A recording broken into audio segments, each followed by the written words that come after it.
दोस्तों, हर एक चीज कभी ना कभी तो खत्म जरूर होती है, क्योंकि दुनिया में कोई भी चीज पूरी तरह से अनलिमिटेड नहीं होता। तो क्या उसी तरह हमारी खोज यानी साइंस भी लिमिटेड है? क्या हमारी डिस्कवरीज का भी कोई अंत है? क्या कोई ऐसा बॉर्डर सच में है जिसके आगे हम कितनी भी कोशिश कर ले या फिर कितने भी विकसित हो जाए फिर भी नहीं देख सकते? तो अगर ध्यान दिया जाए तो इसका जवाब है हाँ, बिल्कुल। अंतरिक्ष का भी एक लिमिट है जिसके आगे हमारी इंसानी सभ्यता कभी भी नहीं जा पाएगी।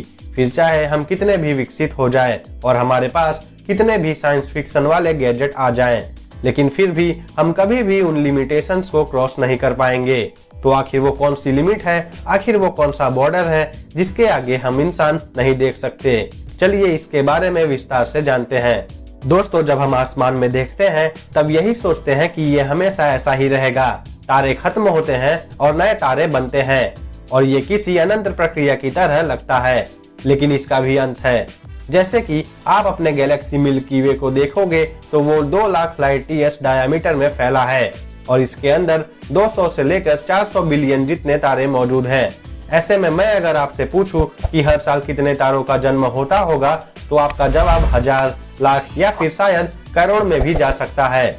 लेकिन मैं आपको बता दूं कि हर साल सिर्फ 3 तारों का ही जन्म होता है, क्योंकि पूरे यूनिवर्स में जितने भी तारे होते हैं उनमें से 95% तारे ऑलरेडी एग्जिस्ट करते हैं, यानी उनका जन्म पहले से ही हो चुका है और अब हम स्टार फॉर्मेशन के एकदम अंत में रहते हैं। और हर साल जो 3 तारे जन्म लेते हैं ये और भी ज्यादा कम हो जाएंगे, क्योंकि हमारी शुरुआत ही अंतरिक्ष के अंत में हुई है। और सिर्फ यही नहीं, बल्कि जो अंतरिक्ष है वो खुद हमसे दूर जा रहा है। जैसे कि जो हमारी गैलेक्सी है वो अकेली नहीं है, वैसे ही और भी गैलेक्सी जैसे एंड्रोमेडा गैलेक्सी और कुछ छोटी मोटी गैलेक्सी एक साथ आती हैं तो एक लोकल ग्रुप बनता है जो कि 10 मिलियन के डायमीटर में फैला होता है। और ऐसे ही कई सारे लगभग 1000 से भी ज्यादा लोकल ग्रुप्स एक साथ में आते हैं तो एक सुपर क्लस्टर बनता है। और ऐसे ही 1000 से भी ज्यादा सुपर क्लस्टर साथ में आते हैं तब जाकर हमारा ऑब्जर्वेबल यूनिवर्स बनता है, यानी कि वो यूनिवर्स जितना कि हम अभी तक देख पाए हैं अपने सैटेलाइट्स और बाकी अन्य टेलीस्कोप्स के थ्रू। लेकिन दुख की बात यह है कि जितना भी ऑब्जर्वेबल यूनिवर्स हम देख पाए हैं, यानी जितने सारे प्लैनेट्स, गैलेक्सी और लोकल ग्रुप्स को हम देख सकते हैं, उनमें से 95% चीजों को तो हम कभी छू भी नहीं पाएंगे, भले ही हम चाहे लाइट की स्पीड से ट्रैवल करें तो। यानी कि ऑब्जर्वेबल यूनिवर्स का भी 5% हम मुश्किल से देख पाएंगे लाइट की स्पीड से ट्रैवल करने के बाद भी। ऐसे में पूरे यूनिवर्स के बारे में तो सोचना भी इम्पॉसिबल है और हमारे पास ऑब्जर्वेबल यूनिवर्स में 2 ट्रिलियन से भी ज्यादा गैलेक्सीज मौजूद हैं। अब अगर इतने सारे कंफ्यूजिंग नंबर्स को थोड़ी देर के लिए साइड में भी रखें तो सिंपल बात यह है कि हमारे पास एक बाउंड्री है, एक लिमिट है जिसे हम कभी भी क्रॉस नहीं कर सकते। और लाइट की स्पीड जो फिलहाल तो हमारे लिए एक इमेजिनेशन जैसा है, उसे अचीव करने के बाद भी हम उन्हें कभी नहीं छू पाएंगे। ये सुनने में काफी डरावना लगता है कि हम कितने ज्यादा छोटे हैं, पर ये गैलेक्सी हमसे इतना ज्यादा दूर क्यों है और हम इन तक कभी भी क्यों नहीं पहुंच पाएंगे? तो इसका कारण है यूनिवर्स की शुरुआत, यानी बिग बैंग। जब बिग बैंग हुआ था और बिग बैंग को हुए बहुत ही ज्यादा कम सेकंड्स हुए थे जिसे हम दिखा भी नहीं सकते हैं, तब हमारा यूनिवर्स बहुत ही छोटा सा एनर्जी का गोला था, लेकिन ये पूरी तरह से पैक नहीं था। इस गोले के अंदर कुछ जगहों पर ज्यादा एनर्जी थी और कुछ जगहों पर कम, यानी कि कुछ जगहों पर ये गोला ज्यादा डेंस था और कुछ जगहों पर नहीं। लेकिन जैसे ही ये एक्सपेंड हुआ उसकी डेंसिटी ठीक उसी तरह से रही, यानी कि कुछ जगहों पर ये ज्यादा ही थी और कुछ जगहों पर कम।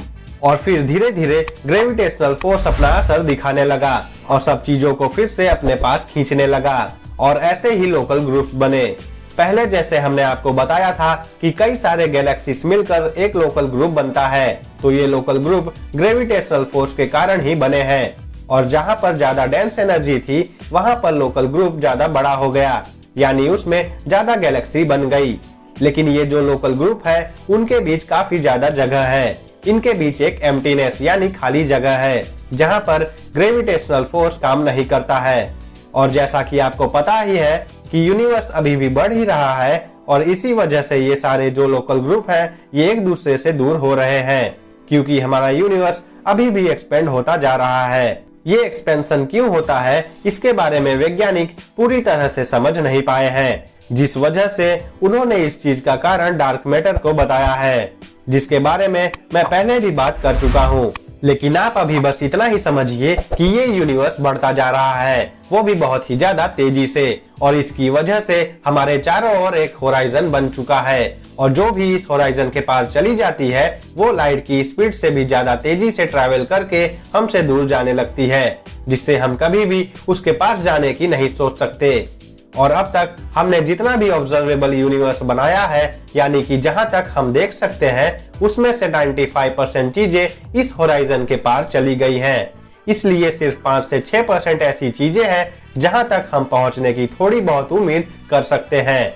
ऐसे में हो सकता है कि आप सोच रहे होंगे कि ये चीजें अगर होराइजन से इतनी ज्यादा दूर चली गई हैं, तो फिर आखिर हम इन्हें देख क्यों नहीं सकते, और ये हमारे ऑब्जर्वेबल यूनिवर्स में क्यों है। दरअसल कोई चीज हम तब देख पाते हैं जब उसकी रोशनी हमारे आंखों पर पड़ती है, और माना कि रोशनी सबसे ज्यादा फास्टेस्ट है, लेकिन उसे भी एक जगह से दूसरी जगह पहुंचने में टाइम लगता है। ऐसे में इन ग्रहों ने या फिर गैलेक्सीज ने जो रोशनी को निकाला था वो अब जाकर हमारे पास पहुंची है, और ये गैलेक्सी हमसे लाखों करोड़ों साल दूर है, तो इन्होंने जो रोशनी भेजी होगी वो अब जाकर हमारी आंखों तक पहुंची है। और अब तक ये जो गैलेक्सी है और जो ग्रह हैं वो कहाँ पहुंचे होंगे, कैसे दिखते होंगे, और अब इनकी हालत क्या है, इसके बारे में हम कुछ भी नहीं जानते हैं। इसलिए हमें जो ऑब्जर्वेबल यूनिवर्स में चीजें दिखती हैं, उन्होंने अपनी रोशनी बिलियन सालों पहले रिफ्लेक्ट की होगी, जो कि अभी हमें दिख रही है। लेकिन अब तक वो हमारे होराइजन के बाहर जा चुकी हैं। लेकिन हमें पता चलता है कि अब तक हमारा यूनिवर्स बढ़ता जा रहा है, क्योंकि अभी भी हमें इनकी रोशनी दिख रही है। लेकिन एक टाइम ऐसा भी आएगा जब ये हमें दिखना बंद हो जाएगा, क्योंकि आपको पता ही नहीं होगा, लेकिन हर सेकंड में हजारों तारे हमारे होराइजन के पार चले जाते हैं। यानी कि अब तक जितना भी आपने इस वीडियो को देखा होगा, तब तक 10 करोड़ से भी ज्यादा तारे होराइजन को क्रॉस कर चुके होंगे, और उन तक हम कभी भी नहीं पहुंच सकते। और ऐसे ही यूनिवर्स बढ़ता रहेगा और हमारी गैलेक्सी सब चीजों से दूर होती रहेगी। और इसके बाद एक टाइम ऐसा जरूर आएगा जब सारे ग्रह और सारे गैलेक्सीज हमारे होराइजन के बाहर चले जाएंगे, और उसके बाद हमें एक ही चीज दिखेगी, और वो होगा अंधेरा। लेकिन इन सब को होने में लाखों करोड़ों साल लग जाएंगे, इसलिए आपको फिलहाल इन सब चीजों से कोई फर्क नहीं पड़ना चाहिए। ऐसे में हमारे होराइजन के अंदर अभी भी 5 से 6% ऑब्जर्वेबल यूनिवर्स बचा हुआ है, जो कि बहुत ही ज्यादा बड़ा है। और हो सकता है कि आपको काफी ज्यादा बुरा लगे, लेकिन इसको भी देख पाना हमारे बस की तो बात बिल्कुल भी नहीं है। इस 5 से 6% में भी कई सारे लोकल ग्रुप हैं, और अगर किसी टाइप 3 सिविलाइजेशन जो कि लाइट की स्पीड से ट्रैवल कर सकती है, वे अगर ये करना चाहे तो उन्हें 11 मिलियन साल से भी ज्यादा का समय लग जाएगा एक गैलेक्सी से दूसरे गैलेक्सी में जाने में, वो भी दूसरी लोकल ग्रुप की। और उसके बाद ये जो सिविलाइजेशन है वो खुद इतनी अलग हो जाएगी कि खुद आपस में कांटेक्ट नहीं रख पाएगी, और एक समय आएगा जब ये भी एक दूसरे से दूर हो जाएंगे, और इन्होंने ये जो ट्रेवल किया है उसका कोई मतलब नहीं निकलेगा। हमारी बात करें तो हम अगर हमारे ही लोकल ग्रुप के गैलेक्सी या फिर अपने ही गैलेक्सी से बाहर जा पाए तो वही हमारे लिए बहुत बड़ी बात होगी। अभी तक तो हम अपने सोलर सिस्टम से भी बाहर नहीं जा पाए हैं, और सोलर सिस्टम तो दूर की बात है, अभी तक तो हम सिर्फ 2 ही प्लेनेट पर फिजिकली कदम रख पाए हैं, और ऐसे में अभी भी ये सारी चीजें हमसे दूर ही जा रही हैं। इसीलिए एक वक्त आएगा जब हमारे ये जो लोकल ग्रुप हैं वो काफी चीजों से इतना ज्यादा दूर हो जाएंगे कि बस हमारा ही ग्रेविटेशनल फोर्स हमें बहुत ही करीब खींच लेगा, और हम एक मेगा गैलेक्सी बन जाएंगे, जिसे थियोरेटिकली मिल्कड्रोमेडा नाम दिया गया है। और अब तक बाकी सारी लोकल ग्रुप और दूर की गैलेक्सियां हमसे इतना ज्यादा दूर चली जाएंगी कि ये जो गैलेक्सी है उसे छोड़ हमें आसमान में काले अंधेरे के सिवाय कुछ भी नहीं दिखेगा। और ऐसे में जो भी चीजें अभी हमें पता है कि बिग बैंग कैसे हुआ और कैसे यूनिवर्स एक्सपेंड हो रहा है, वो तब के सिविलाइजेशन को या तब के जनरेशन को पता ही नहीं होगा अगर हम ये डाटा उन तक फॉरवर्ड नहीं कर पाए तो। और ऐसा लग भी रहा है कि हम ये डाटा उन लोगों तक फॉरवर्ड नहीं कर पाएंगे, क्योंकि ये सब होने में कई करोड़ों साल लग जाएंगे। फिर उन्हें यही लगेगा कि स्पेस में यही एक इकलौती गैलेक्सी है, फिर चाहे वो कितने भी दूर देखने की कोशिश कर ले उन्हें कुछ भी नहीं दिखेगा।